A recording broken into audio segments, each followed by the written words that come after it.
Ini baik. Kompetisi Uragama Investa 2024 tahun ini diselenggarakan start mulai dari Juli 2024. Kami sudah membuka pendaftaran sampai di akhir Agustus kemarin dan masih dibuka sampai sekarang khususnya untuk UMKM level 4 yang akan menjadi finalis juga di kompetisi Wiragama Investa 2024 ini. Jadi silakan rekan-rekan jika ingin mengajak gitu ya teman-teman komunitasnya atau UMKM lain untuk bergabung masih bisa untuk join gitu ya untuk jadi peserta. Lalu gimana kalau misalnya tertinggal sekolah bisnisnya? Nah, kami berusaha untuk menyediakan rekaman ya untuk saat ini baru ada langkah satu rekaman recordingnya karena cukup banyak videonya. Nanti untuk langkah dua dan langkah tiga menyusul gitu ya. Setidaknya ya teman-teman hari ini kita akan belajar di langkah keempat.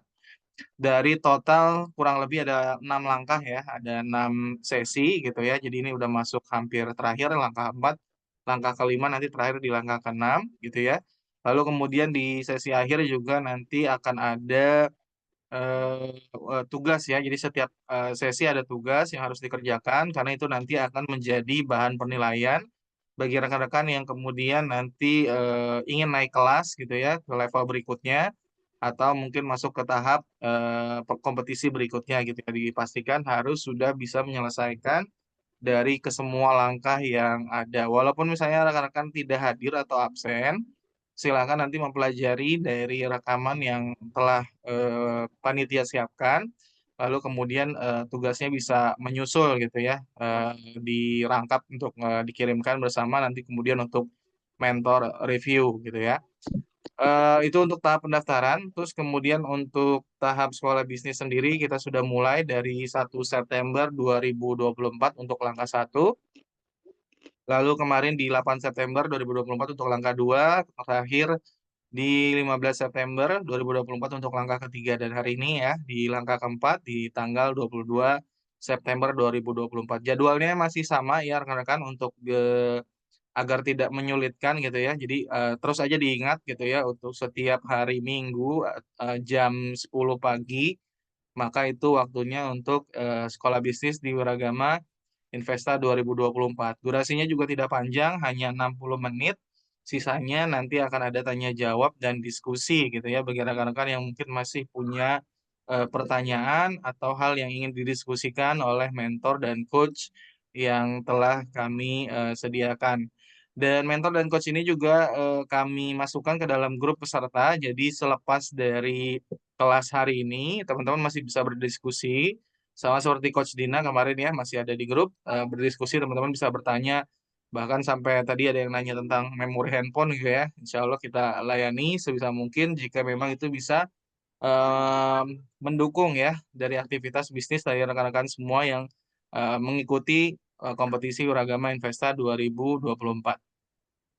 Lalu kemudian nanti tahapan berikutnya akan dilanjutkan di tahapan eh, bazar bisnis gitu ya yang akan diselenggarakan kira-kira di awal Oktober selepas dari selesai dari proses sekolah bisnis. Untuk tempatnya sendiri kita masih under confirmation di Bandara Kertajati yang sudah terkonfirmasi, cuma waktu dan tanggalnya masih belum fix, masih dalam pembahasan pengurus. Lalu kemudian eh, tempat yang lain mungkin kemungkinan diselenggarakan di Jawa Barat dan sekitar Jawa Barat ya, di antara Bandung atau Bekasi ya. Untuk kota lain untuk saat ini belum belum kami buka gitu ya, karena masih kita berfokus ke area yang daerah Jawa Barat atau Jabodetabek seperti itu. Terus kemudian setelah aktivitas Bazar franchise nanti ya teman-teman bisa membuka informasi tentang kerjasama kemitraan atau cabang. Lalu kemudian aktivitas dilanjutkan di inkubator dan akselerator itu nanti diselenggarakan kurang lebih di bulan pertengahan Oktober sampai November gitu ya. Di situ diharapkan rekan-rekan nanti akan didampingi oleh mentor gitu ya untuk bisa menerapkan apa yang sudah dipelajari dan untuk bagaimana mengembangkan bisnisnya akan menjadi lebih baik lagi gitu ya di tahapan inkubasi dan akselerasi yang akan diselenggarakan setelah sekolah bisnis dan bazar selesai. Ya, lalu kemudian setelah tahap inkubasi dan akselerasi selesai, rekan-rekan nanti akan dimasukkan ke dalam, akan diseleksi gitu ya untuk masuk ke tahap final. Di tahap final ini rekan-rekan nanti akan memberikan presentasi terkait dengan bisnisnya masing-masing gitu ya, kelebihannya, terus kemudian, program kemitraannya, program kerjasamanya, kebutuhan akan permodalan gitu ya, terus kemudian progres, bisnisnya sudah sampai mana dan lain sebagainya, untuk, dipresentasikan nanti di depan juri dan juga calon investor. Bagi rekan-rekan nanti yang terpilih mungkin ya 10 besar atau 3 besar nanti akan berhak mendapatkan, bantuan modal senilai total Rp100.000.000. Itu mungkin untuk, rincian timeline ya, mungkin yang teman-teman masih ada yang belum tahu gitu ya, kegiatan kita apa saja. Jadi, sekolah bisnis masih berlangsung sampai bulan Oktober gitu ya, kurang lebih ada 2 pertemuan lagi setelah, minggu ini. Lalu kemudian nanti ada bazar yang dalam waktu dekat ini diselenggarakan. Selain itu juga ada, airtable ya, mungkin teman-teman juga sudah lihat di grup gitu ya tentang, data airtable. Nah, airtable ini penting ya untuk apa ya, merincikan, data-data dari rekan-rekan peserta UMKM Wiragama Investa 2024 ya, mulai dari foto logo, foto owner, siapa nama owner, alamat, kategori bisnis, jumlah omset, terus kemudian jumlah karyawan, terus kemudian jumlah cabang, link WhatsApp bisnis, link sosial media, link website jika ada, dan lain sebagainya. Nah itu, penting untuk teman-teman lengkapi ya, nanti, tidak perlu pusing-pusing bagaimana cara melengkapinya, teman-teman boleh menghubungi nanti ada admin yang memang, sudah ada gitu ya standby di dalam grup. Silakan nanti konfirmasi saja kalau memang belum dilengkapi datanya, karena data ini nanti berguna untuk, satu penilaian mentor gitu ya, mentor akan melihat secara langsung gitu ya, profil-profil dari UMKM yang ada, termasuk yang mungkin nanti mereka akan, cari tahu tentang, sosial medianya, WhatsApp-nya, WhatsApp bisnisnya, mungkin ya katalog dan lain sebagainya. Eee, Juga, dia bisa mengetahui juga berapa, perkembangan dari bisnis rekan-rekan semuanya ya, dari jumlah cabang, jumlah karyawan, jumlah omset rata-rata per bulan dan lain sebagainya gitu ya. Nah dari situ, kemungkinan besar ya bisa memberikan banyak masukan ya untuk teman-teman yang sudah melengkapi datanya di Airtable. Selain itu juga calon-calon investor juga nanti akan kami, berikan data tersebut gitu ya. Jadi mereka akan bisa melihat nih mana, bisnis-bisnis yang kurang lebih potensial gitu ya untuk bisa diberikan, akses permodalan atau bantuan permodalan atau diajak kerjasama dan kolaborasi gitu ya.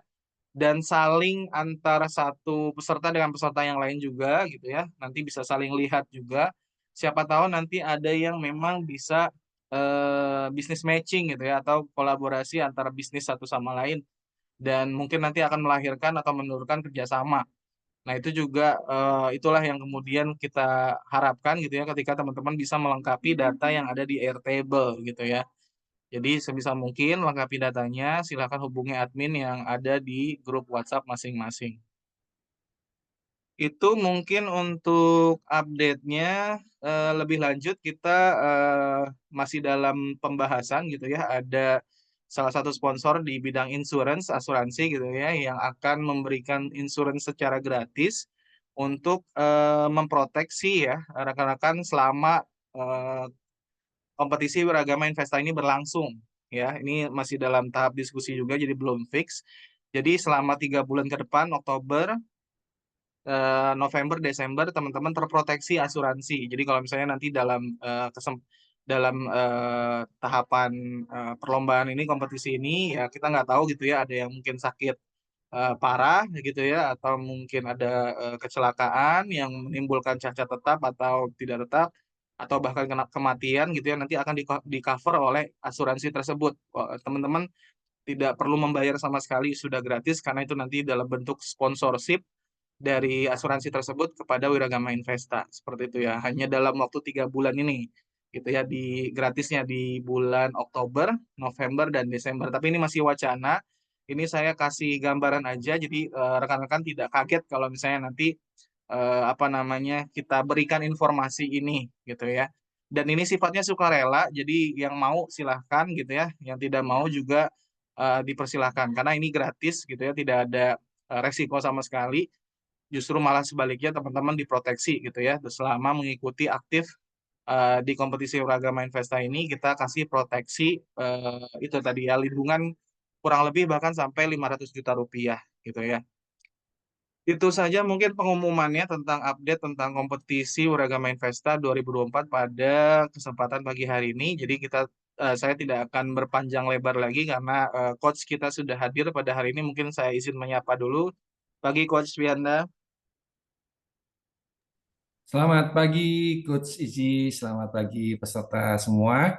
Alhamdulillah ya, pagi hari ini kita dapat bersilaturahim ya untuk belajar bersama ya mengenai strategi akuisisi pelanggan. Ya, sebelum mulai materi mungkin ada beberapa hal yang perlu disampaikan lagi, Coach Izi. Ya, mungkin izin ya rekan-rekan semuanya, saya akan lanjutkan kepada Coach Vianda. Ya, Coach Vianda ini juga salah satu coach yang luar biasa di bidang UMKM dan juga wirausaha. Ya, rekan-rekan silahkan belajar banyak dari beliau karena pengalamannya di dunia UMKM juga sudah terbilang cukup lama gitu ya, bertahun-tahun di bidang ini. Jadi silahkan teman-teman gunakan fasilitas dari Wiragama Investa ini untuk belajar lebih lanjut. Terima kasih Coach Vianda, silahkan waktu dan tempat saya persilakan. Baik, terima kasih Mr. Izi. Baik, selamat pagi Bapak Ibu semua ya, para UMKM yang hebat ya. Nah, saya lihat sih di grup ada 120 peserta ya, tapi di sini yang hadir ada 1.200 nih, Alhamdulillah luar biasa banget ya. 10 kali lipat lebih banyak ya dibandingkan yang ada di grup WA ya. Nah, senang sekali hari ini saya berjumpa dengan Bapak Ibu semua ya. Saya panggil teman-teman aja ya biar lebih akrab gitu ya suasananya. Nah, pagi hari ini saya sangat berbahagia sekali bisa bersilaturahim ya bersama teman-teman semua para UMKM hebat ya yang sudah yang memiliki kemauan ya untuk meningkatkan usahanya. Nah, pagi hari ini ya saya diberikan amanah ya untuk memberikan penjelasan atau belajar bersama gitu ya mengenai strategi akuisisi pelanggan ya melalui digital marketing. Jadi kita akan fokus pembahasannya untuk eh, akuisisi pelanggan ini melalui strategi digital marketing. Kenapa kok melalui digital marketing gitu ya? Nah, karena kita pahami bersama ya hari ini bahwa digital marketing ini merupakan satu perkembangan ya yang sangat luar biasa yang mau nggak mau kita harus ikuti ya. Kalau kita nggak mengikuti, nggak beradaptasi dengan perkembangan dunia digital marketing hari ini, ya pastinya kita akan tertinggal gitu ya. Kita akan tertinggal sehingga nanti bisa jadi bisnis kita tidak akan survive ya, tidak akan sustain dalam jangka waktu yang lama. Nah, nggak berlama-lama ya karena waktu kita cukup terbatas ya. Ini pembahasan saya mungkin nggak terlalu panjang juga. Saya diberi waktu untuk memberikan penjelasan untuk share materi ya selama 60 menit ya. Kemudian nanti kita akan adakan sesi tanya jawab. Ya, untuk menyingkat waktu, saya izin untuk share screen. Ya, oke, sebentar. Saya izin share screen.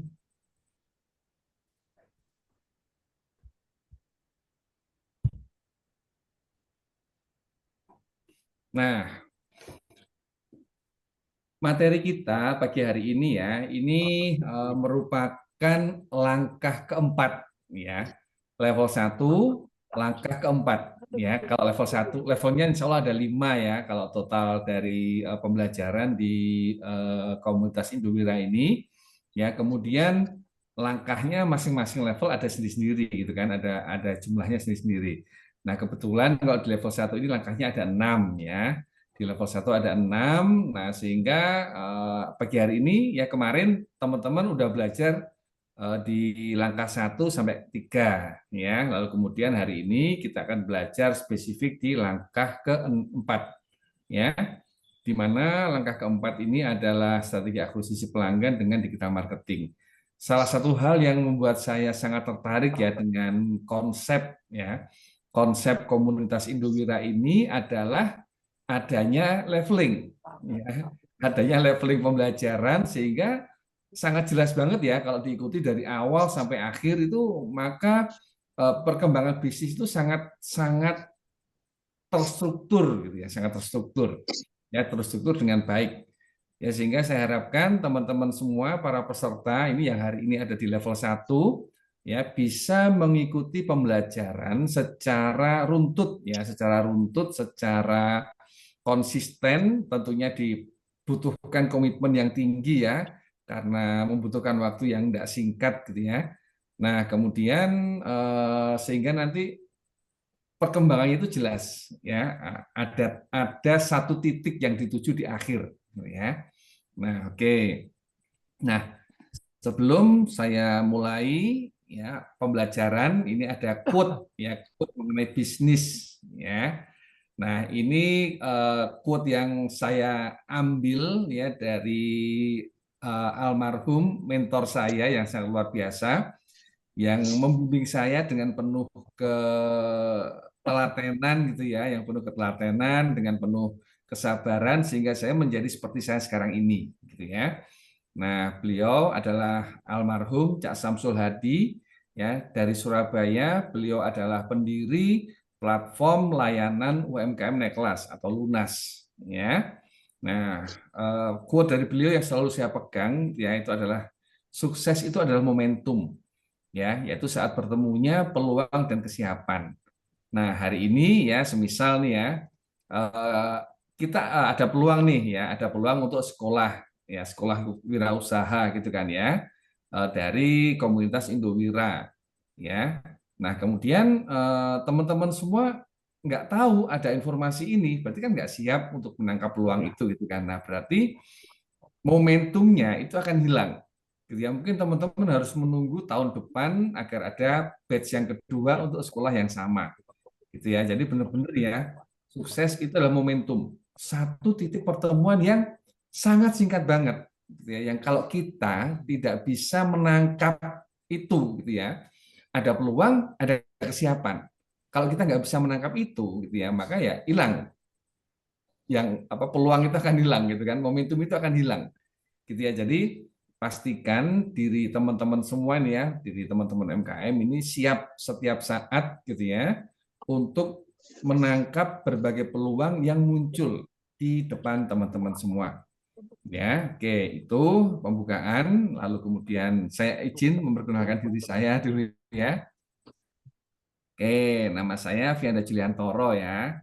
Nah, kalau dari logatnya mungkin ketahuan nih kalau saya bukan orang Jakarta gitu ya, bukan orang kota gitu. Saya orang dari kota kecil, ya kota kecil banget ya di Kediri, Jawa Timur, ya.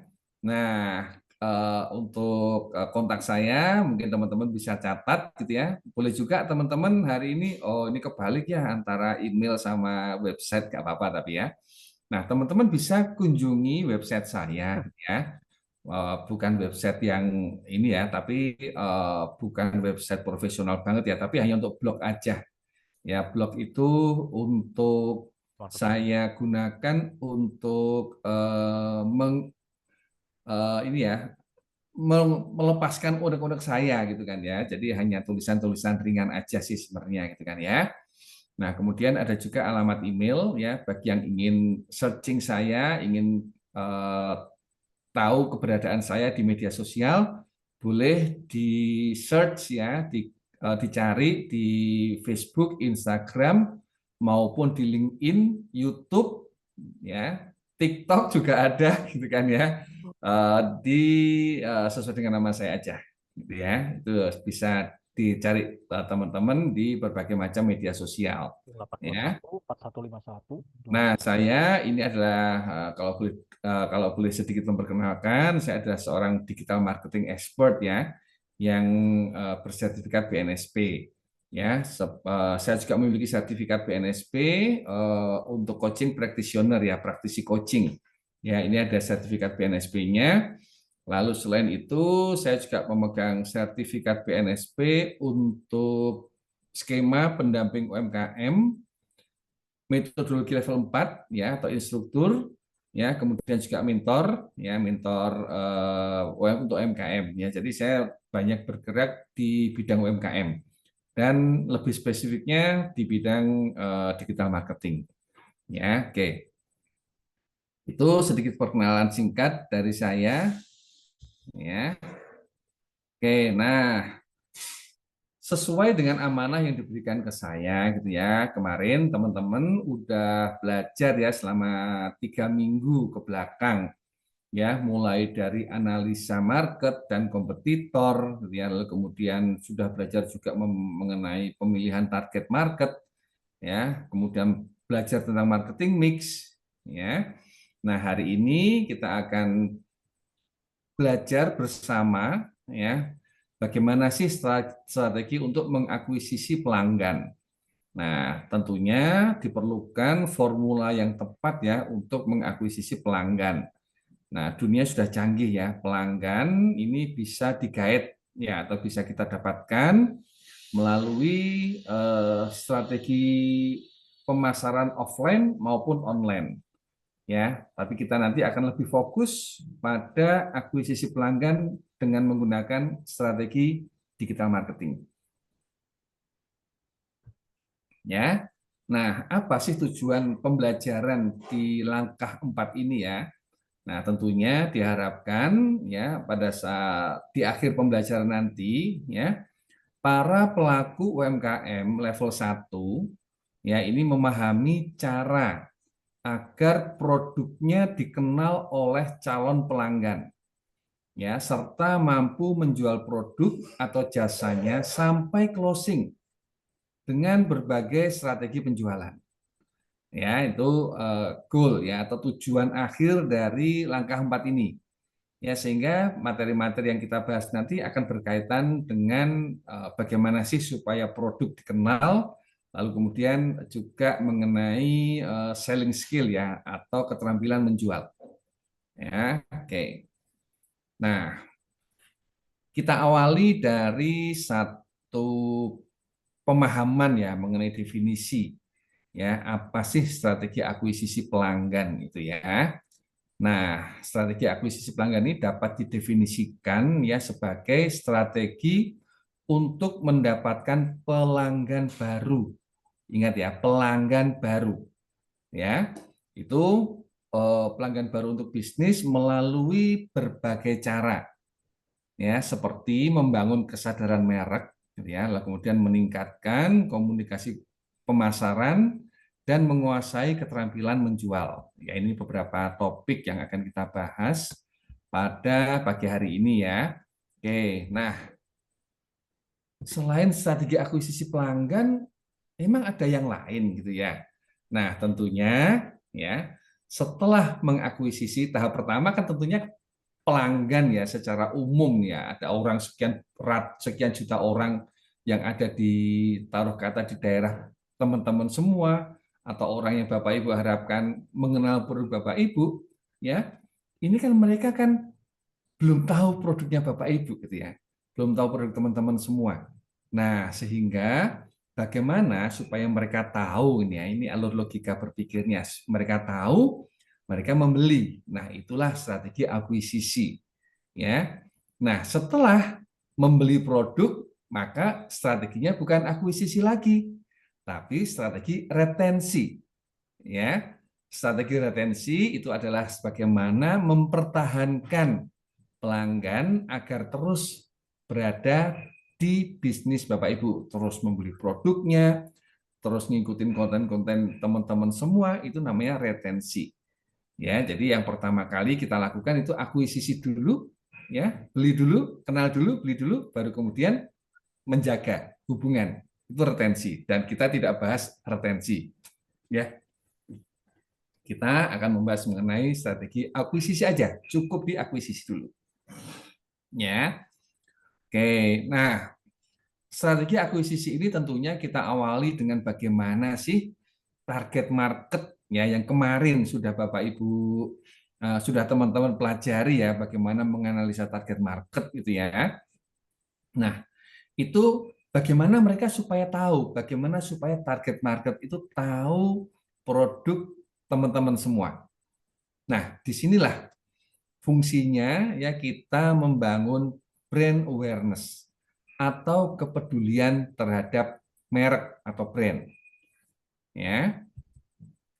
Nah, apa sih brand awareness itu ya sebenarnya gitu ya.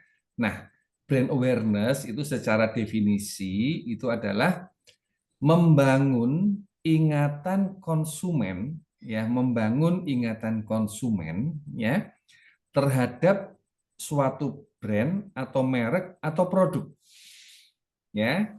Jadi membangun ingatan itu namanya brand awareness ya.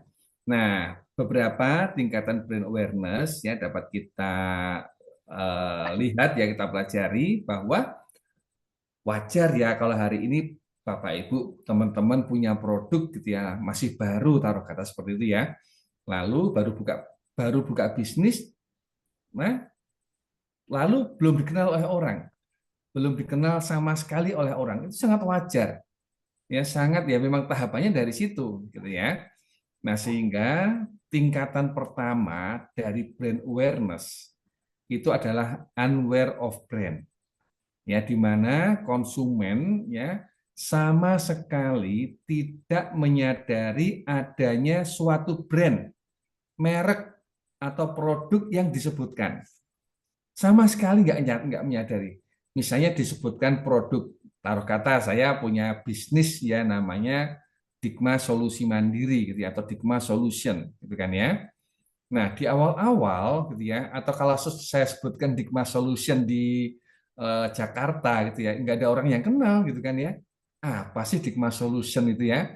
Atau apa sih Lunas itu ya, layanan UMKM naik kelas itu apa sih? Ya, orang nggak akan kenal, nggak akan tahu, dan itu wajar gitu kan ya. Makanya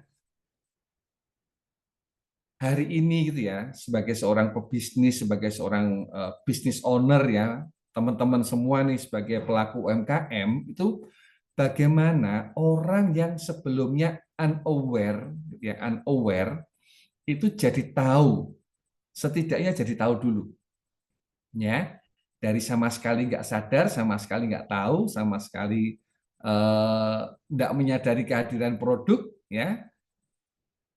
Terus bagaimana supaya mereka tahu gitu kan. Nah, itu kita masuk ke tahap yang kedua ya, dari unaware menjadi brand recognition. Ya, nah di mana di sini untuk brand brand recognition ini tahapan di mana konsumen mampu mengenal ya, mampu mengenal ya suatu merek yang disebutkan setelah diberi stimulus untuk mengingat kembali. Setelah diberi stimulus untuk mengingat kembali. Ya, taruh kata nih personal brand ya, personal branding gitu kan ya. Mister Easy. Mister Easy itu yang mana ya? Kan sebelumnya unaware gitu kan, unaware. Nah, Mister Easy itu yang mana ya? Itu loh yang orangnya cakep, pakai kacamata, jenggotnya ada. Hadir coach.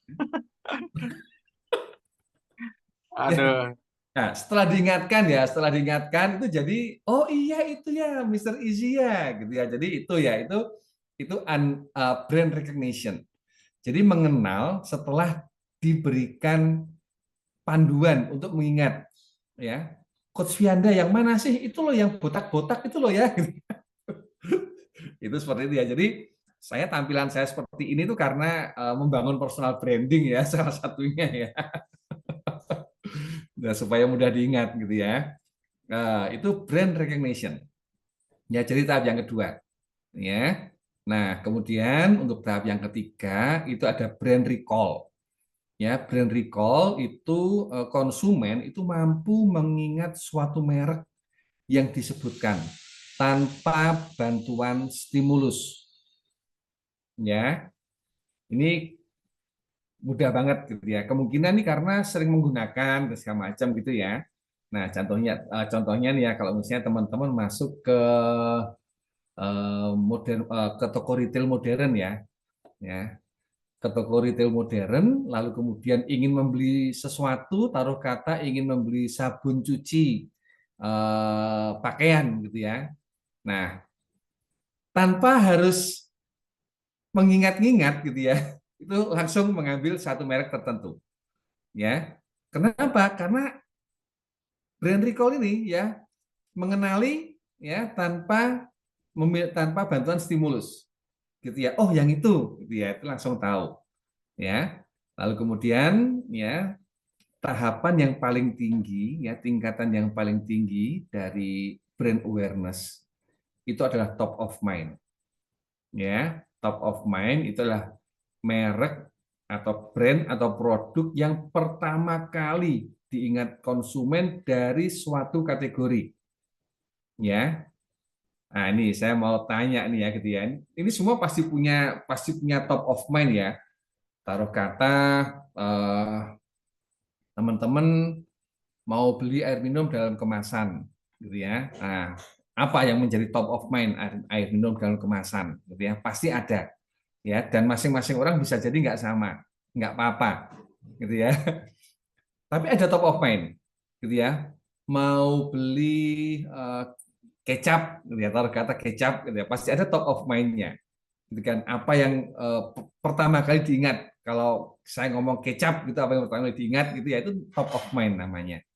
Nah, tugas kita nih ya sebagai pebisnis ya, sebagai seorang eh, pelaku UMKM gitu ya, bagaimana produk kita, brand kita itu menjadi top of mind di pikiran ya atau di benak konsumen kita ya, yang pertama kali diingat ya. Nah, itu tugas kita. Setidaknya kalau kita tidak mampu membuat produk kita itu menjadi top of mind, setidaknya ada di brand recall ya.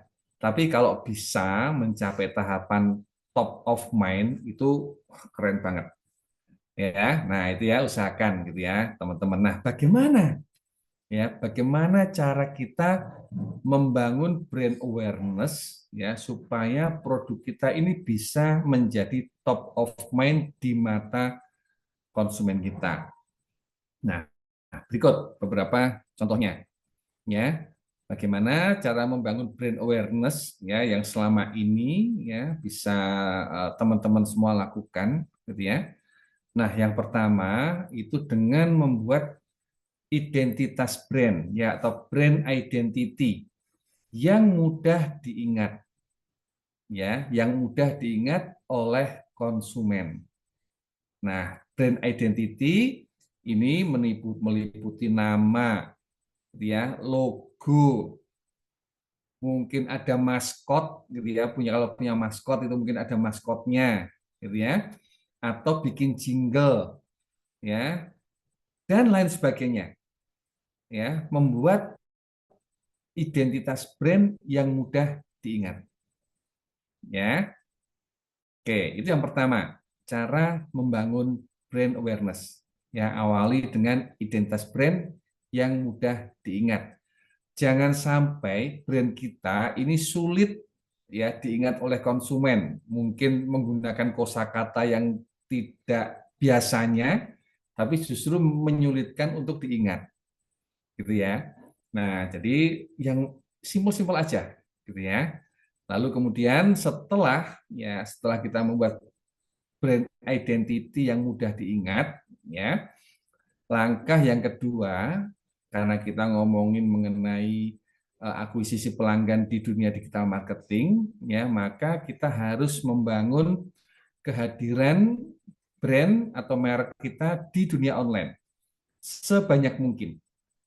Ya, gunakan media sosial. ya, entah itu Facebook, Instagram, ya, kemudian bisa juga menggunakan website jika diperlukan. Ya, intinya semakin ya banyak kita hadir di berbagai macam saluran komunikasi pemasaran online, ya, maka insya Allah ya produk kita atau brand kita akan semakin mudah dikenal. Ya, kalau kita nggak punya ya kehadiran di dunia online, ya gimana lagi kan gitu kan ya, bahas beradaptasi gitu ya. Nah, setelah kita memiliki berbagai macam akun di dunia online, ya, maka nggak cukup di situ, ya. Agar brand kita semakin mudah dikenal, ya, mulai nancep di kepala para konsumen kita, ya, maka kita harus mempublikasikan konten, ya, konsisten mempublikasikan konten yang berkualitas, ya, sesuai target pasar kita, ya. Jadi kemarin sudah belajar mengenai bagaimana menentukan target pasar kan minggu lalu, ya. Nah, ini kita harus tahu nih target pasar kita siapa, gitu kan ya. Kita sudah tahu target pasar siapa, bagaimana cara mereka berbahasa, bagaimana perilaku mereka. Nah, ini kita membuat konten, ya, mempublikasikan konten ini yang sesuai dengan kebutuhan target pasar kita, ya. Kemudian, ya, ini yang cukup penting juga kalau kita belajar digital marketing, ya, yaitu kita bisa menerapkan strategi SEO dan iklan berbayar jika diperlukan. Ya, kalau nggak bisa pakai iklan berbayar, ya SEO dulu yang organik, ya. Nah, kemudian berikutnya, ya, teman-teman juga bisa bekerja sama dengan influencer, ya, untuk menerapkan strategi endorsement, ya, di-endorse oleh influencer gitu ya, sehingga produknya ini semakin mudah dikenal atau semakin dikenal secara luas. Ya, itu adalah beberapa cara yang bisa teman-teman gunakan, ya, untuk membangun brand awareness, kepedulian akan merek, ya. Nah, sejauh ini, ya, apa strategi membangun brand awareness yang sudah dilakukan oleh teman-teman? Ya, boleh dituliskan di kolom chat, ya, silakan, ya. Satu aja contoh, ya, strategi brand awareness yang sudah dilakukan oleh teman-teman. Boleh dituliskan di kolom chat, ya. Ayo, ayo, ayo.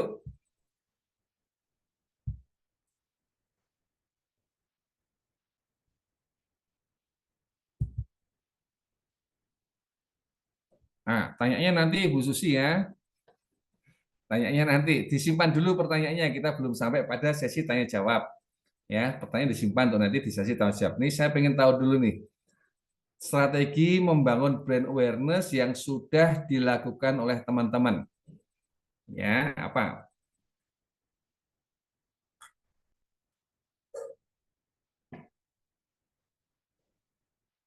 Oke. Wah, ini ya, kalau nggak ada yang nulis, nanti jadi tugas aja ini ya, enaknya, semua pasti harus nulis. Oke, baik ya. Nomor satu dan nomor dua, oke, ini Kak Reni, ya Kak Reni, nomor satu dan dua sudah ya buat identitas, ya membangun kehadiran, oke. Posting di medsos, ini ya, Coach Mr. Easy, ya bikin konten di Instagram, oke. Seberapa sering nih Kang Adi Noneng ya seberapa sering bikin konten di Instagram ya nanti akan saya lihat ya Instagramnya ya.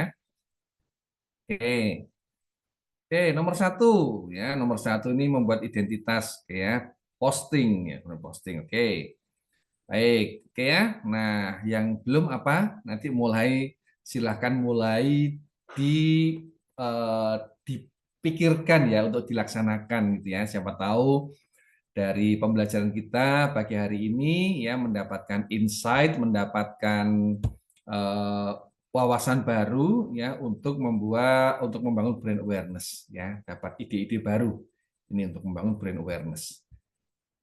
Ya, oke. Saya lanjutkan lagi ke materi ke pembahasan berikutnya, yaitu mengenai strategi komunikasi pemasaran. Ya, setelah kita membangun brand awareness, gitu ya, kemudian berikutnya kita jalankan nih strategi komunikasi pemasarannya, gitu kan ya.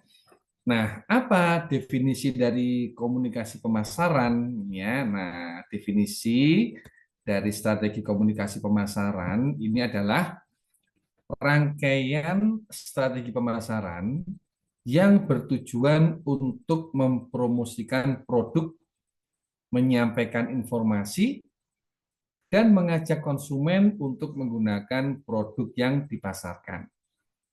Ya, jadi mengkomunikasikan produk atau bisnis kita, ya, ini bisa berupa promosi, informasi, ataupun mengajak menggunakan. Yaitu strategi definisi dari strategi komunikasi pemasaran. Nah,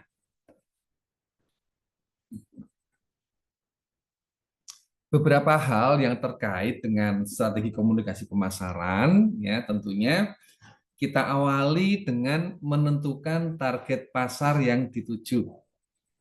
Ya, seperti kemarin sudah dipelajari ya di pekan kedua. Ya, siapa target pasar yang dituju oleh teman-teman? Ya, berdasarkan kemarin pasti sudah belajar mengenai STP ya, segmenting, targeting, positioning. Ya, segmentasi geografis, segmentasi demografis, segmentasi psikografis, dan segmentasi behavioral. Ya, itu siapa target pasar yang kita tuju. Ya, nah kemudian setelah kita menentukan target pasar yang kita tuju, ya berikutnya kita tentukan nih gaya bahasa yang tepat untuk target pasar yang kita tuju tersebut. Ya, karena jika kita tidak menggunakan gaya bahasa yang tepat, ya nggak akan masuk ya.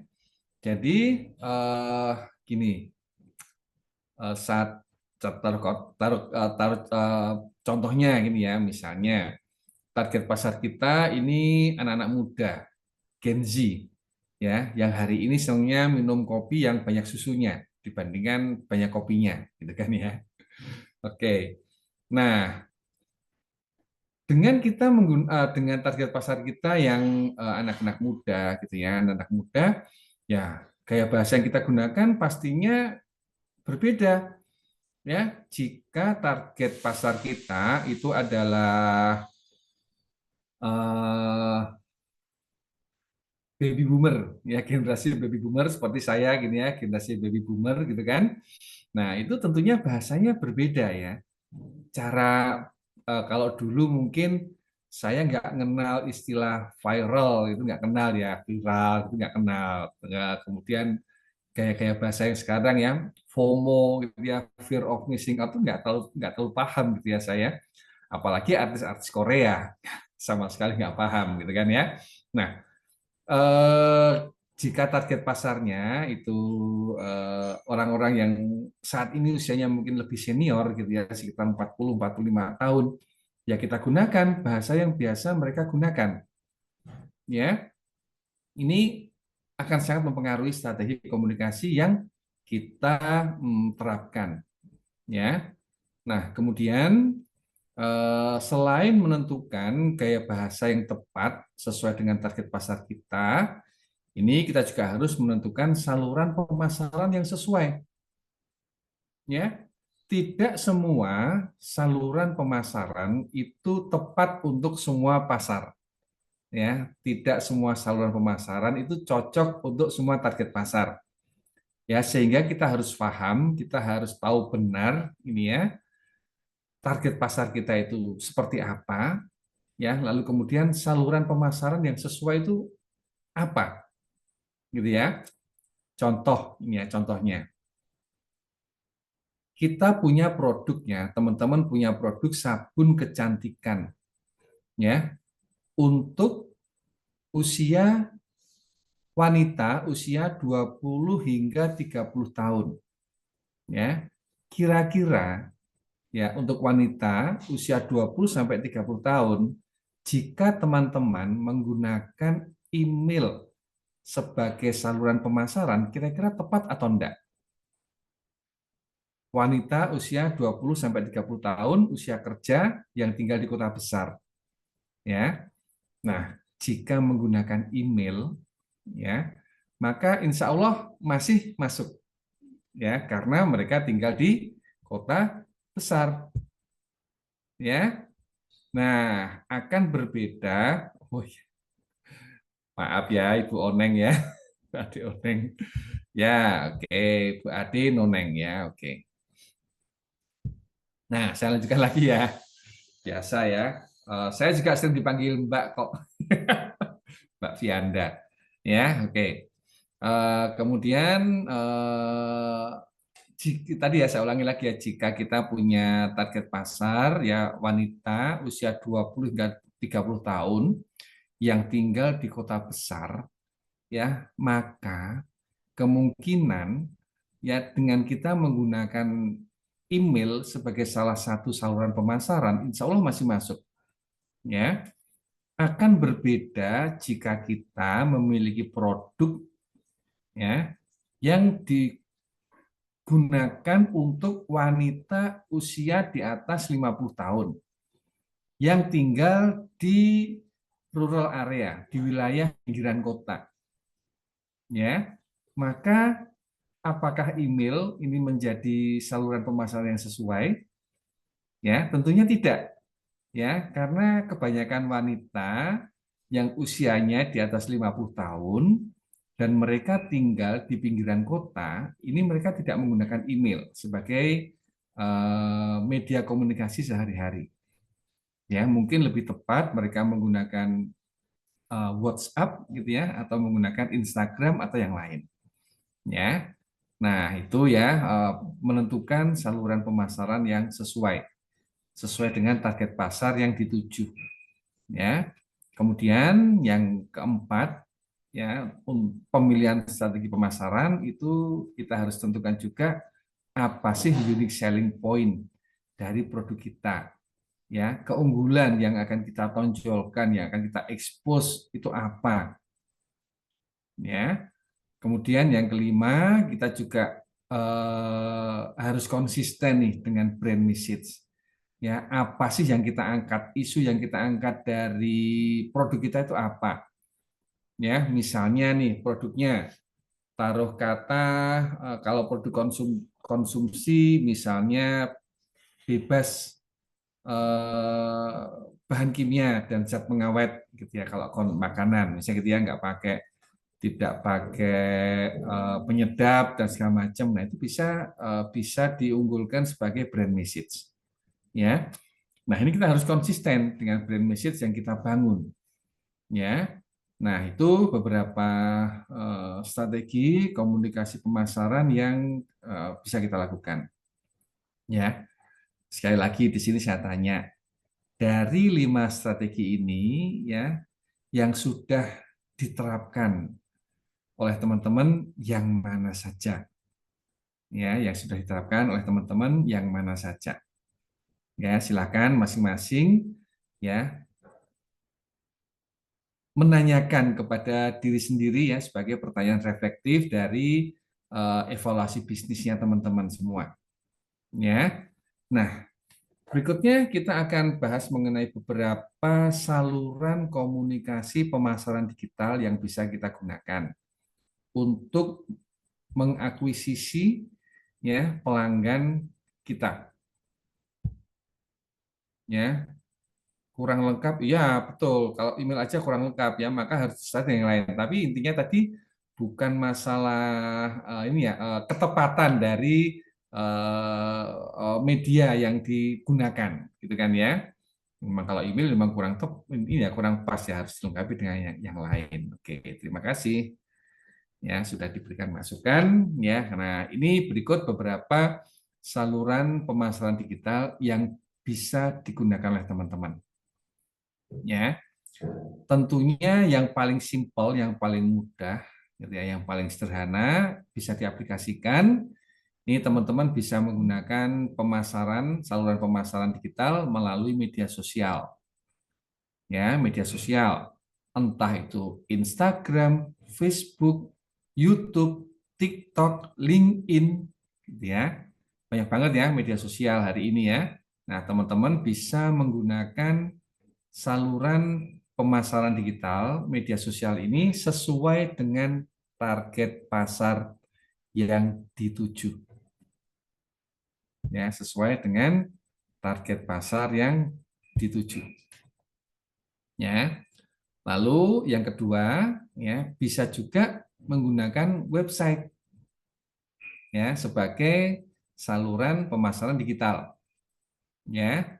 Nah, kalau saya secara pribadi ya untuk media sosial saya jarang menggunakan eh, Instagram dan Facebook ya. Saya lebih fokus menggunakan LinkedIn ya sesuai dengan target pasar yang dituju tadi ya. Nah, itu ya. Juga saya lebih cenderung menggunakan website ya karena pasar yang mencari layanan saya, yang mencari yang mencari saya itu kebanyakan mereka menggunakan website ya, tidak menggunakan media sosial. Ya, jadi semua kita sesuaikan dengan target pasar yang kita tuju ya, yang utamanya ya. Lalu berikutnya ya, teman-teman juga wajib nih menguasai konten marketing ya, pemasaran dengan menggunakan konten. Konten seperti apa itu? Yang pertama tentunya kontennya itu formatnya ya disesuaikan dengan target pasarnya juga. Format dari konten. Ya, kita paham bahwa format dari konten itu bisa jadi berupa teks ya, konten yang berupa teks ya. Yang kedua bisa jadi kontennya berupa gambar atau foto ya, atau bisa juga kontennya berupa video ya. Dan yang keempat bisa jadi konten yang kita gunakan itu berupa voice atau suara ya. Kita bisa menggunakan gabungan dari keempat konten, format konten tadi ya, yang sesuai dengan target pasar yang kita tuju. Ya. Ini terus kemudian berikutnya kita juga bisa menggunakan email marketing. Ya. Bagi teman-teman UMKM mungkin email marketing ini tidak terlalu familiar ya. Tetapi teman-teman yang rajin menggunakan email pastinya bisa mengamati ya bahwa email marketing ini juga digunakan oleh sebagian besar atau sebagian ya pemilik bisnis ya, tentunya disesuaikan dengan target pasar yang dituju tadi ya. Nah, salah satu saluran pemasaran digital juga yang hari ini menjadi satu hal yang penting ya sebagai basic dari digital marketing itu adalah search engine optimization atau SEO. Ya, untuk SEO ini kalau kita bahas secara mendetail ya tentunya perlu waktu yang lama ya. Jadi mungkin nanti akan ada kelas khusus ini ya untuk SEO. Bagaimana supaya produk kita itu terindeks oleh mesin pencari utamanya Google gitu ya hari ini. Lalu kemudian direkomendasikan sebagai eh, website kita direkomendasikan di urutan yang atas ya oleh mesin pencari Google, yaitu strategi SEO ya. Bisa juga kita menggunakan marketplace sebagai salah satu pemasaran digital kita ya. Hari ini cukup banyak marketplace yang bisa kita gunakan ya, mulai dari si orange, si hijau ya, ada juga yang si biru dan yang lain-lain. Banyak ya marketplace. Lalu e-commerce ini juga masih menjadi satu e-commerce juga menjadi satu pilihan ya dari salah satu saluran pemasaran digital. Ya, apa beda marketplace dan e-commerce? Ya, ada yang mau jawab? Boleh raise hand ya yang mau jawab. Apa beda marketplace dan e-commerce? Ada yang tahu nggak kira-kira?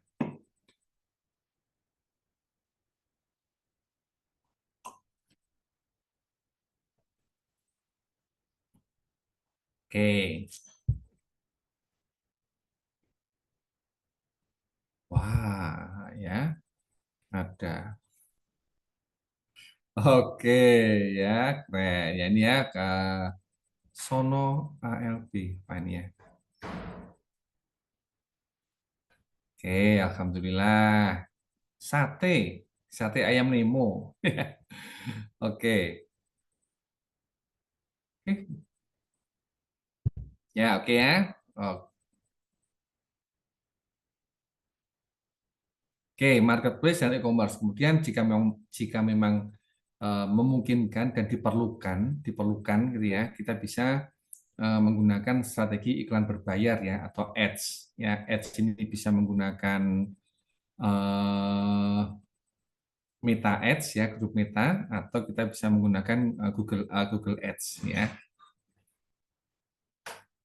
Nah, kemudian yang kesembilan kita bisa menggunakan saluran pemasaran digital itu eh, influencer ya, bekerja sama dengan influencer untuk memperkenalkan produk kita ya, sehingga produk kita ini semakin mudah dikenal oleh target pasar kita ya. Oke. Ini ya untuk saluran pemasaran atau saluran komunikasi pemasaran digital yang bisa teman-teman pilih ya. Di antara kesembilan saluran komunikasi pemasaran digital ini, mana saja yang sudah teman-teman gunakan? Ya, mana saja yang sudah teman-teman gunakan?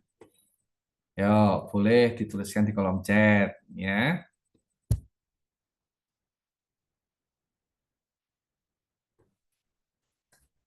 Ya. Dari kesembilan saluran komunikasi pemasaran digital ini, ya, mana saja yang sudah teman-teman manfaatkan? Oke, yang lainnya udah gitu ya, mulai dari SEO dan segala macam udah. Medsos baru di WA. WA itu bukan medsos ya, medsos itu WA itu chatting tools ya kalau saya ya. Oke, baru medsos. Oke, bagus ya. Berarti masih banyak ya yang perlu di ini ya, perlu ditingkatkan ya. Oke, baik. Nggak apa-apa ya. Nggak apa-apa kalau masih sedikit nggak ada masalah. Tentunya sesuai dengan target pasar yang dituju. Ya, saya lanjutkan ke pembahasan yang selanjutnya ya mengenai eh, keterampilan menjual.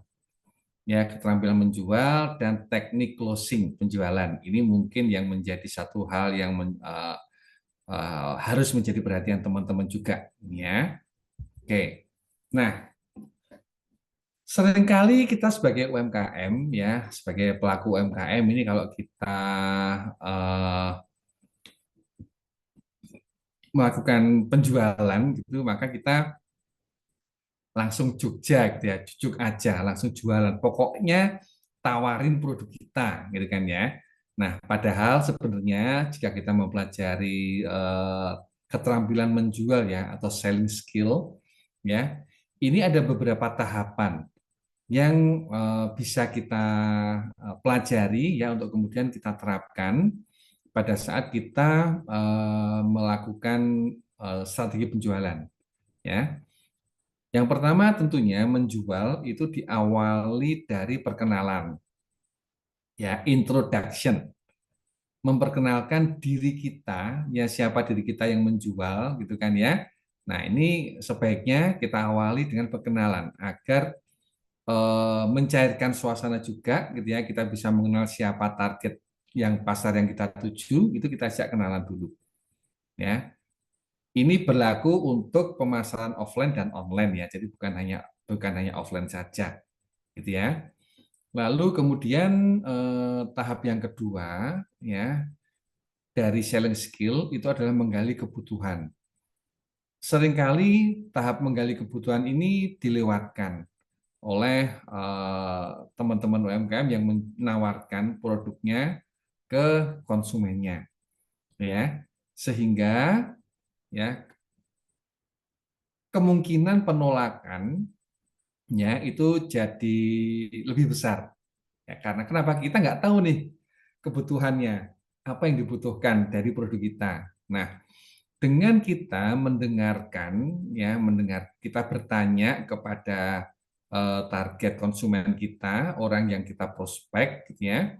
Lalu kemudian kita menanyakan beberapa hal terkait dengan apa yang mereka butuhkan. Dari situ kita bisa tahu, ya, sebenarnya kebutuhan mereka atau produk yang kita tawarkan itu bisa memecahkan masalah apa, ya, masalah apa yang dihadapi oleh target konsumen kita.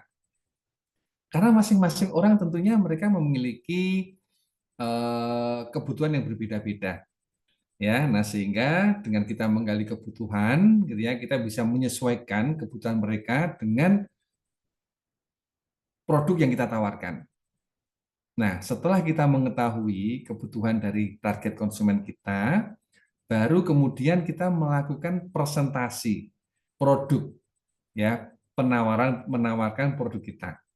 Yang mana penawaran ini tentunya sudah kita sesuaikan dengan apa yang dibutuhkan, kebutuhan apa ya dari konsumen kita, gitu ya. Nah, apakah setelah kita presentasi langsung closing? Harapannya tentunya begitu, ya. Tetapi kenyataannya tidak selalu pada saat kita selesai presentasi semuanya closing, ya. Enak banget gitu kan ya kita ya.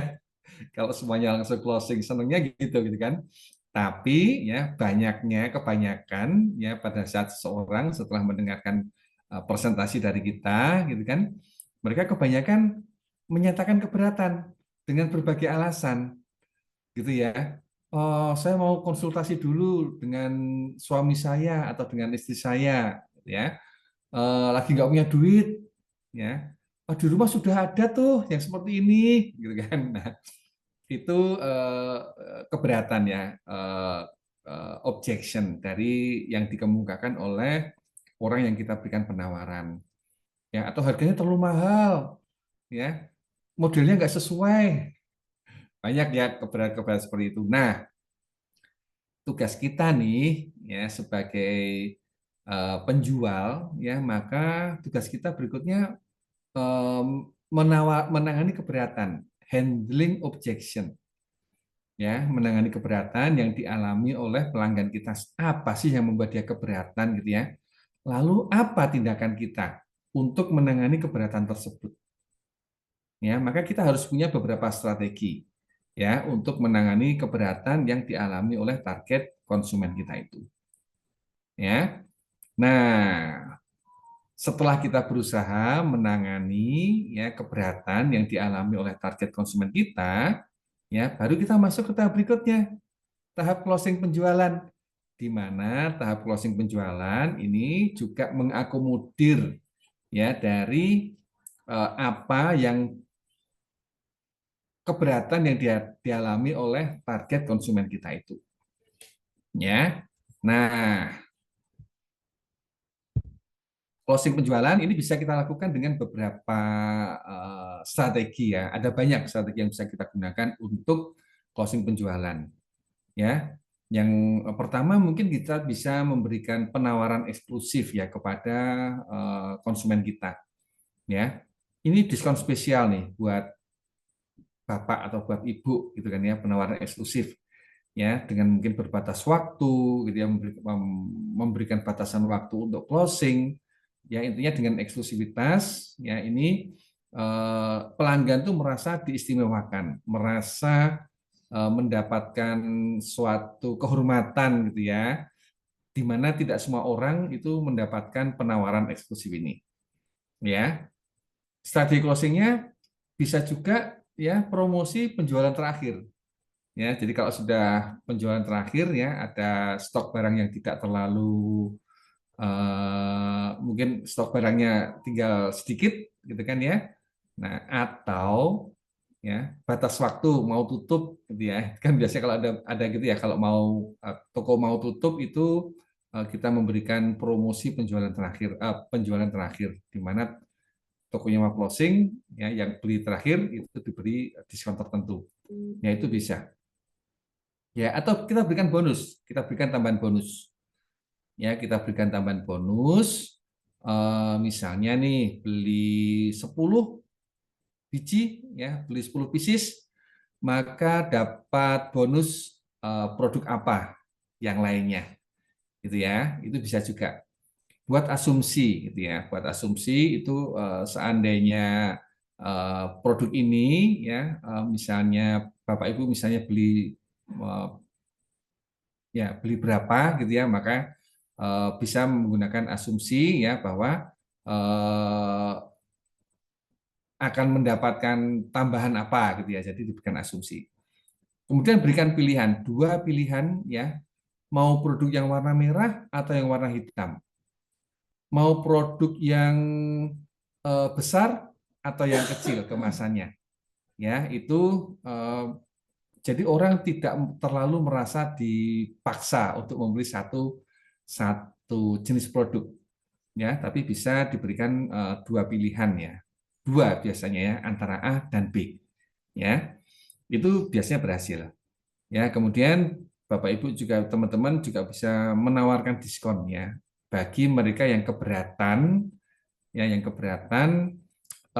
dengan harga gitu ya. Misalnya keberatan dengan harga bisa diberikan diskon ya jika ragu-ragu dengan produknya gitu kan ya produknya nih kayaknya meragukan nih gitu kan ya maka berikan testimoni pelanggan karena testimoni pelanggan yang sudah membeli itu akan memberikan keyakinan kepada calon pembeli untuk mereka mendorong untuk membeli ya nah efek kerugian ini juga bisa digunakan ya kalau nggak beli maka akan terjadi kerugian apa gitu ya maksudnya ya ini semacam ini ya apa membuat orang itu FOMO ya fear of missing out ya mereka takut nih ya kalau saya nggak beli saya akan ketinggalan gitu ya itu beberapa strategi closing penjualan yang bisa teman-teman terapkan ya nah nggak usah jauh-jauh ya dari 8 strategi closing penjualan ini yang mana aja yang sudah teman-teman lakukan ya, yang mana aja yang sudah teman-teman lakukan. Ya, boleh dituliskan di kolom chat sambil saya lanjutkan karena waktunya semakin sempit ya. Oke, kesimpulan ya kesimpulannya. Nah, strategi akuisisi pelanggan ini sangat penting dikuasai oleh para pebisnis ya. Nah, karena dapat membantu bisnis mendapatkan lebih banyak pelanggan, ya, meningkatkan kesadaran merek dan mempertahankan pelanggan yang sudah ada. Ya, kalau mempertahankan pelanggan ini retensi ya tadi ya. Nah, tahapan mengakuisisi pelanggan ini dimulai dengan membangun brand awareness. Bagaimanapun juga, karena produk kita sebelumnya nggak dikenal sama sekali. Ya, bagaimana kita mau mengakuisisi pelanggan kalau produk kita nggak dikenal, gitu ya. Nah, sehingga kita harus bangun dulu brand awareness, ya, kepedulian terhadap merek, lalu kemudian kita tentukan saluran pemasaran yang tepat. Ya, tadi sudah kita bahas bersama. Lalu agar pelanggan itu jadi membeli produk kita, maka kita harus menguasai keterampilan menjual atau selling skill dan closing penjualan. Ya, itu yang sudah sedikit kita pelajari pada pagi hari ini ya. Mudah-mudahan bisa menjawab ya, atau memberikan inspirasi bagi teman-teman yang belum menjalankan, ya.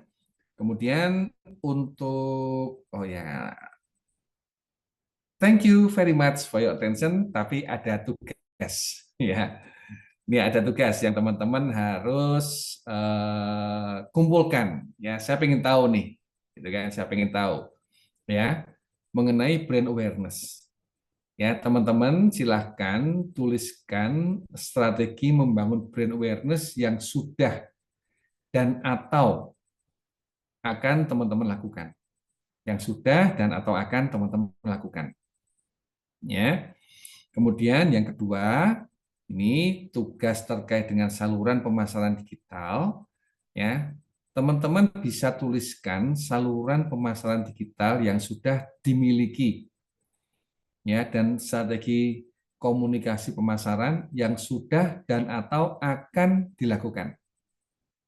Ya, siapa tahu dari materi kita pagi hari ini yang singkat ini, ya, teman-teman mendapatkan insight, mendapatkan wawasan, oh saya akan melakukan tambahan materi atau akan melakukan tambahan strategi seperti ini, ya. Oke.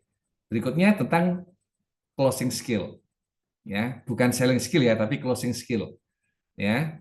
Tuliskan strategi closing penjualan yang pernah dan atau akan dilakukan oleh teman-teman.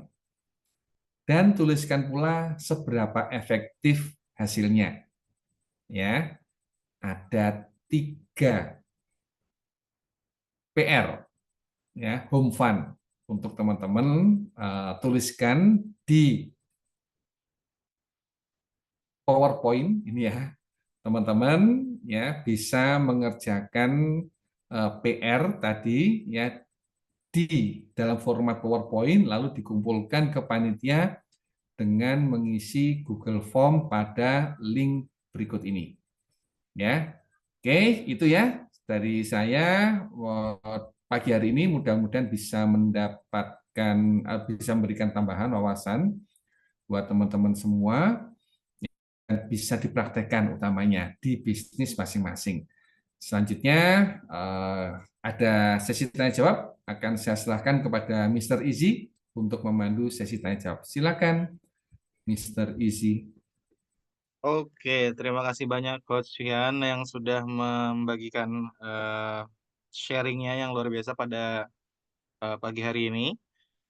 Oke, kita langsung aja karena waktunya tinggal 10 menit lagi. Silakan teman-teman yang ingin bertanya boleh on mic atau mengetik di kolom komentar ya. Silahkan, adakah yang mau bertanya?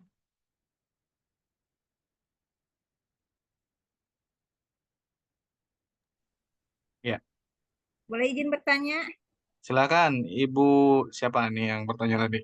Siti Nurjana. Oh ya, silakan Bu Siti aja. Ini Coach, saya mau perkenalkan dulu Coach, saya dari Tasikmalaya. Saya punya produknya itu olahan ikan Pak, ikan air tawar Pak.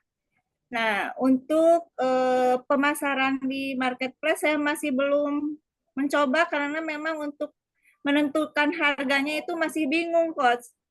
Bingungnya karena memang sekarang eh, apa ya adminnya atau apa ya di Shopee kayak gitu kan lebih tinggi lagi sekarang katanya. Nah, sewaktu saya pelatihan ternyata penetapan harga saya HPP-nya itu salah untuk marketplace itu harus ditambah katanya 200%. Sedang betul coach. Udah yang berpengalaman peserta yang udah di marketplace seperti itu saya jadi bingung. Harga saya tertinggi itu, penetapan harga tertinggi saya itu 40.000. Nah, kalau ditambah seperti itu harus saya jual hampir 50 ribuan, Coach. Jadi bingung saya. Jadi belum berani untuk memasarkan di marketplace. Karena memang olahan saya ini yang saya utamakan itu kualitas. Dan alhamdulillah kalau ekspor udah 2 kali ke Hong Kong ini sebenarnya, Coach lolos ke Hong Kong, kemarin udah 2 kali pengiriman ke Hong Kong, tapi belum berkelanjutan untuk pengiriman ketiga. Saya terkendala dengan uji nutrisinya belum lengkap sesuai kriteria Hong Kong. Untuk kami UMKM keberatan di biaya untuk uji labnya itu. hampir 9 juta itu untuk satu varian rasa gitu. Jadi masih depending. Sebenarnya saya udah tanda tangan MOU dengan buyer Hong Kong itu, tetapi ada tidak terlalu terikat dengan harus kirim berapanya. Beliau itu memintanya hanya berapa aja saya mampunya kirim ke beliau gitu. Begitu Scott. Gimana untuk solusi supaya saya juga pengen kayak yang lain bisa memasarkan lewat marketplace. Sekian Scott, terima kasih. Oke, terima kasih Bu Siti Nurjanah ya dari Kota Tasikmalaya. Nah, kalau memang gitu ya, memang diperlukan harga yang berbeda, nggak apa-apa, ditambahin aja. Kalau saya gitu ya, Bu Siti Nurjanah ya. Jadi, khusus untuk yang dipasarkan di marketplace itu harganya berbeda karena memang ada admin ya, ada biaya administrasi dan potongan. Ini di mana di Shopee. marketplace kan gitu kan. Nah, seperti hari ini kalau kita lihat ya, kalau kita lihat itu eh, penjualan ya di GrabFood, di GoFood itu pasti ditambahin ya, nggak Betul. sesuai Ya. dengan kalau kita beli di lokasi. Kenapa ya? Karena ada potongan 20% tuh kalau di GrabFood dan di GoFood gitu kan ya. Atau di Shopee Food juga begitu, saya nggak paham ya. Nah, sehingga ya memang harus kita tambahin harga yang di marketplace ya mungkin nggak sama, nggak apa-apa ya. Tapi Harga gini marketplace. Coach, karena kan hasil survei saya kalau belanja di marketplace itu pengen yang murah, pasti yang banyak. Kompetitor saya pada murah-murah, Coach. Ada kan saya pilih lihat-lihat ya yang jualan olahan seperti saya, walaupun mungkin kualitasnya berbeda, dia tuh pada murah-murah lah, jauh banget dengan harga saya.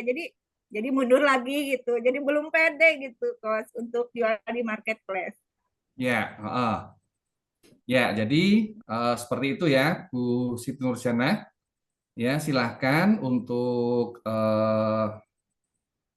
apa namanya di marketplace ya. Kalau bisa, kalau memungkinkan nggak apa-apa. Ya, Jadi saya lebih ke ini pemasarannya untuk oke, oke. itunya ke pameran aja, Coach. Jadi kalau Oke. ada pameran-pameran saya paling semangat gitu. Ya, sebentar. Saya izin sebentar ya. 1 menit aja, sebentar. Boleh. Ada ini sebentar, sebentar. Ya, sambil Coach Vianda eh, ada urusan sebentar. Oke, mungkin kalau saya jangan terbatas ya, Bu Siti gitu ya. Jadi nggak mesti kok kita jualan di marketplace. Saya juga nggak jual di marketplace juga aman-aman aja gitu ya. Jadi kalau memang tidak cocok di marketplace, nggak usah dipaksakan di marketplace gitu ya. Kalau mau coba ya coba aja nggak apa-apa. Harganya dimahalin ya. Terus kemudian tapi ya itu tadi kita bisa ngasih added value. Maksudnya kita tuh harganya mahal karena memang layak mahal. Bukan berarti kemudian yang murah jadi laku belum tentu gitu ya. Karena kalau misalnya bicara kualitas ya orang juga kadang-kadang cari yang memang bagus gitu kan. Cari yang lebih enak dan lain sebagainya gitu. Kalau memang mau nyoba boleh gitu ya. Jadi harganya gimana caranya biar tetap untung gitu ya. Jangan sampai ya kita mau dimurahin malah nggak untung ya. Buat apa gitu kan? Bisnis cuma laris Betul. doang tapi nggak ada untung. Ya, Jadi betul. tetap jual aja, dicoba aja gitu ya. Karena memang kalau Ya, bisnis tuh nggak bisa kayak yang lain lebih murah pasti lebih laku, yang punya saya lebih mahal jadi nggak laku ya, gitu. betul. Nggak gitu gitu. Jadi nggak baku kayak matematika gitu ya. Jadi dicoba aja, siapa tahu dari situ ya kita dapat pelanggan lain juga. Itu kan jadi salah satu peluang juga untuk kita. Gitu sih Bu. Kalau dari saya gitu ya. Coach Ya, Fianda mau nambahin boleh, silakan. oke, betul, Mr. Chi. Jadi kalau buat saya ya kalau memang ada tambahannya, apa namanya HPP-nya nggak masuk ya kita tambahin aja harganya. Jadi orang-orang yang belanja di marketplace itu mereka tahu resikonya, ya mereka tahu resikonya bahwa harganya mungkin lebih mahal. Kalau enggak ya berarti mungkin mereka bisa order kita dari eh, saluran yang lain. Itu yang pertama. Lalu yang kedua terkait dengan biaya nutrition fact ya, uji nutrisi. eh, Kalau bisa di compare ya, dibandingkan kalau bisa dimasukkan biaya uji nutrisi itu ke dalam eh, biaya produk ya, pastinya Bu ya. Pastinya kalau kalau Ibu melakukan pengujian nutrisi itu kan apa namanya biayanya itu pasti masuk ke dalam biaya operasional kan, masuk ke dalam HPP kan. Nah, Ya misalnya nih, belum tuh, belum dimasukin. makanya jadi Ya, beban kalau nggak masuk di belum. kalau nggak masuk di biaya operasional akan jadi beban kan gitu Betul. kan. Belum itu Misalnya, nggak kepikiran tuh oh, ke sana. ya misalnya gini Bu, misalnya nutrition fact itu biayanya tadi taruh kata 10 juta lah ya, kita 10 Ya, juta. Nah, 10 juta itu dibagi ke dalam eh misalnya taruh kata 10 ribu pack gitu kan ya. Nah, 10.000 pack itu kalau Ibu kontrak 10.000 pack dengan si orang yang dari Hongkong tadi, ya, kan udah ketutup tuh biayanya. Jadi bukan jadi beban, bukan dijadikan sebagai beban operasional, tapi dia dimasukin dalam biaya operasional yang akan menambah eh, harga produk. Jadi harga produknya nanti jadi naik sedikit tuh yang untuk Hongkong oh gitu ya, kan, karena dia ada nutrisi pack. kepikiran. Itu baru emang ordernya baru 500, awal 300, kemudian 500 karena digabungkan dengan produk UMKM yang dari Bandung. Kita kumpulin Hmm. di gudangnya beliau di Jakarta kemarin di TEI, di BSD, tanda tangan itunya. Jadi Oh, belum gitu. banyak, bahkan ya di Hmm. BSD kemarin saya itu. Eh, jadi belum nggak tahu yang berikutnya yang ketiga kali sekarang order mau berapa gitu. Jadi takutnya nggak belum ke sana buat Oh, biaya iya itu. Bu, kan gini, 10.000 itu tidak harus dalam sekali pengiriman, Iya, gitu iya, kan? iya, iya, Tapi betul. Ibu misalnya nih dalam 1 tahun 10.000, berarti kan sebulan 10.000 dibagi ke 12, sebulan 1.000 gitu kan? Sebulan 1.000 tapi selama 1 tahun. Itu Ya. biaya untuk nutrition pack kita akan tercover Bu. Nah, saya belum kepikir ke sana, kok. Makasih Nah, banget nih. jadi kau pikir kan sekarang kan? Iya, betul, betul. Solusi buat saya nih. Alhamdulillah, iya. Saya itu benar-benar apa ya sekarang. Jadi semangat lagi mau ini, mau lanjut lagi nih. Oke, Boleh satu lagi, Coach?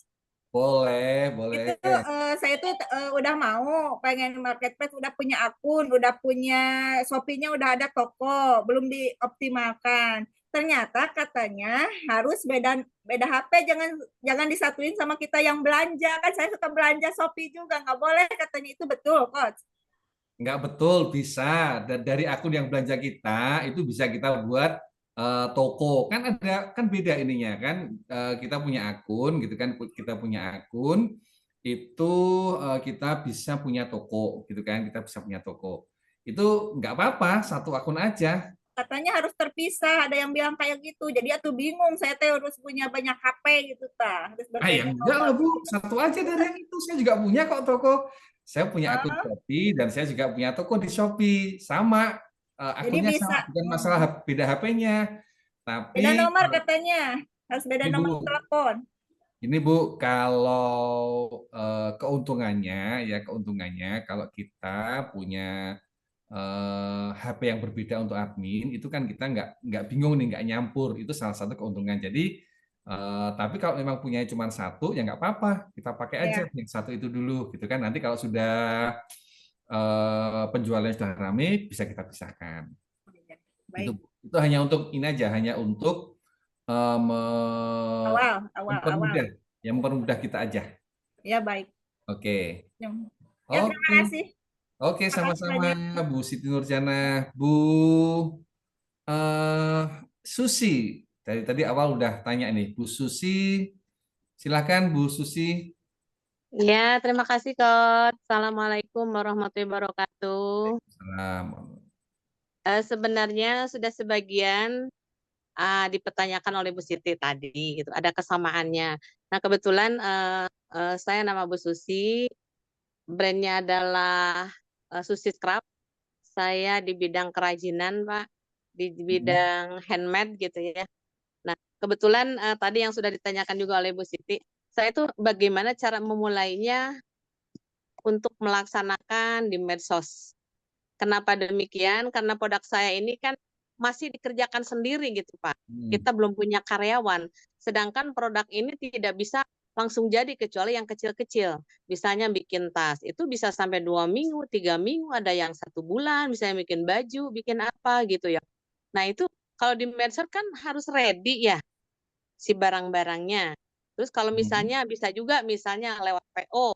Tapi saya tuh takut keteteran. Misalnya orang itu kan kebanyakan yang mau pesan itu pengen cepet gitu. Kapan selesainya? Kapan selesainya gitu kan. Nah, itu yang membingungkan saya. Nah, bagaimana mungkin coach bisa menjelaskan awal daripada untuk masuk ke medsos itu sendiri. Sementara saya masih manual gitu, coach. Masih apa piece to piece gitu, masih dengan teman-teman yang deket, yang masih satu kampung, satu kota gitu, belum sampai ke luar kota. Tapi alhamdulillah suka ada aja gitu.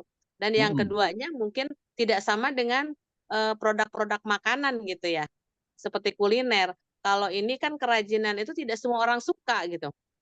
Pasti yang membelinya itu sesuai dengan hatinya, mereka suka pasti dia beli gitu. Walaupun harganya sedikit mahal. Mungkin kalau yang handmade saya itu di rajutan. Rajutan ini kan pengerjaannya juga lama gitu kan. Jadi harganya otomatis agak tinggi gitu. Nggak mungkin disamakan dengan yang hasil dari dari pabrikan gitu. Mereka itu kok mahal banget ya gitu. Kok di Shopee ada yang murah-murah. Nah, bagaimana cara menangkal hal seperti itu? Terima kasih, Coach. Oke, baik. Terima kasih pertanyaannya Bu Susi ya. Nah, kalau yang pertama ya terkait dengan produk ya, maka pada saat Bu Susi mengunggah di media sosial ini dijelaskan dulu bahwa ini produknya pre-order 2 minggu.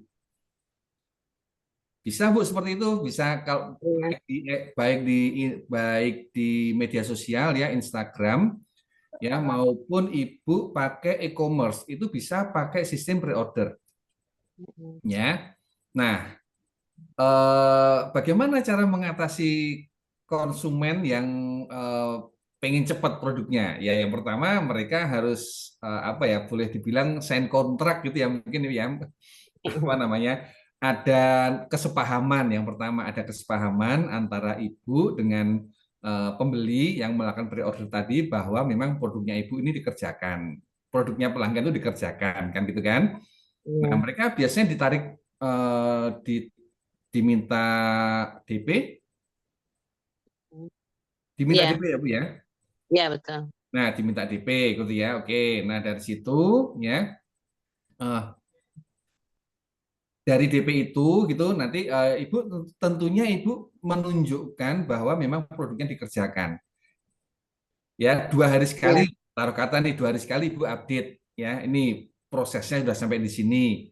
Prosesnya sampai di sini. Itu mungkin salah satu bentuk dari komitmen ya atau layanan bentuk Kepercayaan ya. Ya, bentuk layanan pelanggan dari Ibu ya, Ibu bisa update gitu ya pengerjaannya sampai mana. Jadi pelanggan atau pemesan itu nggak bingung ya, nggak ini. Lalu kemudian untuk menghadapi pelanggan yang membandingkan dengan produk pabrikan, ya Ibu jelaskan aja kalau memang ini produk handmade gitu ya. Nah, produk handmade tentunya berbeda ya dibandingkan dengan produk pabrikan. Nah, lebih Ibu lebih tahu lah keunggulannya apa produknya handmade gitu ya. Seperti itu Bu. Iya, Coach. Sebenarnya sebagian sudah saya lakukan itu ya, Coach ya. Tapi saya tuh belum berani gitu untuk masuk ke medsos itu. Karena saya sendiri kan di samping saya punya ya bikin kerajinan itu juga saya bekerja. Jadi waktunya itu sangat terbatas gitu. Nah, itu yang saya. Jadi medsos itu digunakan untuk showroom ya. Contoh, produk contoh. Ya, produk contoh. Jadi contohnya seperti ini produknya gitu kan. Itu sih Bu.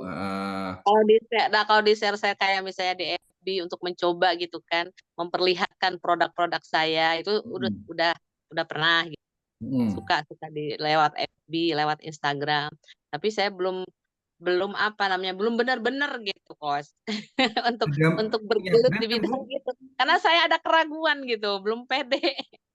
Gitu. Jangan ragu-ragu, Bu. Bingung saya kalau ada orang yang kayak tadi tuh pesenannya pengen gini-gini gitu kan, saya waktunya terbatas. Ya, terima kasih buat penjelasannya. Pertanyaannya. Oke, Coach Fia, karena waktunya sudah habis, mungkin boleh closing statement. Oke, baik. Terima kasih, terima kasih ya. Ini ada Ibu Adi Noneng dan Ibu Sinta Kamilia ya, yang tidak sempat terjawab ini ya. Nanti di grup aja, Coach, nggak apa-apa. Kita kan ada grup. Bisa di grup jawabnya. nanti bisa di grup ya, dilanjutkan di grup ya pertanyaannya ya. Silakan dilanjutkan di grup ya. Oke. Nah, ini kalau dilanjutkan panas ini ya, bisa sampai 2-3 jam. Oke nih ya. Saya siap aja sebenarnya gitu kan. Tapi kita lanjutkan nanti diskusinya di grup ya. Intinya dari saya hari ini bagaimana sih supaya produk kita itu dikenal? Itu yang pertama kali dulu ya. Membangun brand awareness. Ini yang paling penting. Kalau produk kita mungkin masih belum terlalu dikenal oleh konsumen. Jadi menjadikan produk kita itu top of mind, paling pertama kali diingat oleh konsumen. Itu hal yang paling penting. Tanamkan itu dulu, ya.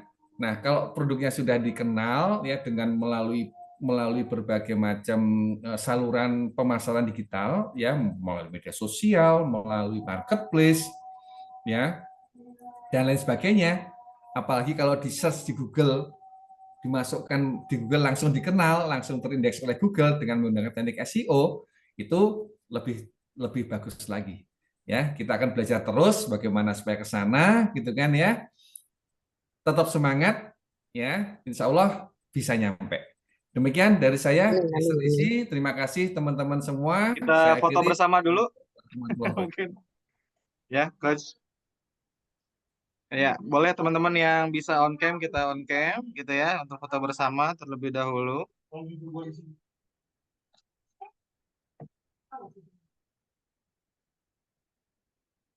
Oke, kalau sudah boleh hitungan ketiga, kasih senyum yang terbaik. 1, 2, 3. Sekali lagi, 1, 2, 3. Oke, terima kasih Coach Vian dan rekan-rekan semuanya.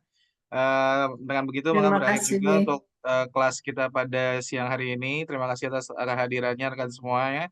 Untuk pertanyaan dan lain sebagainya bisa nanti ditanyakan di grup ya. Untuk tugas juga nanti saya Ya, update di grup terima untuk kasih Mr. link dan Iji. semuanya. Terima kasih Sama-sama Coach Ibu, semoga bermanfaat ilmunya. kelasnya hari ini. Sekali lagi Coach Fianda, Ya, waktunya juga amin. atas paparannya. Terima kasih banyak. Sampai ketemu lagi nanti di grup. Ya, saya tutup dengan hamdalah, alhamdulillahirrahmanirrahim. Assalamualaikum warahmatullahi Alhamdulillah. wabarakatuh. Semangat Waalaikumsalam. pagi semuanya. Pagi. Ibu Patrian. Oke, izin saya tutup ya untuk Zoom-nya. Terima kasih semuanya.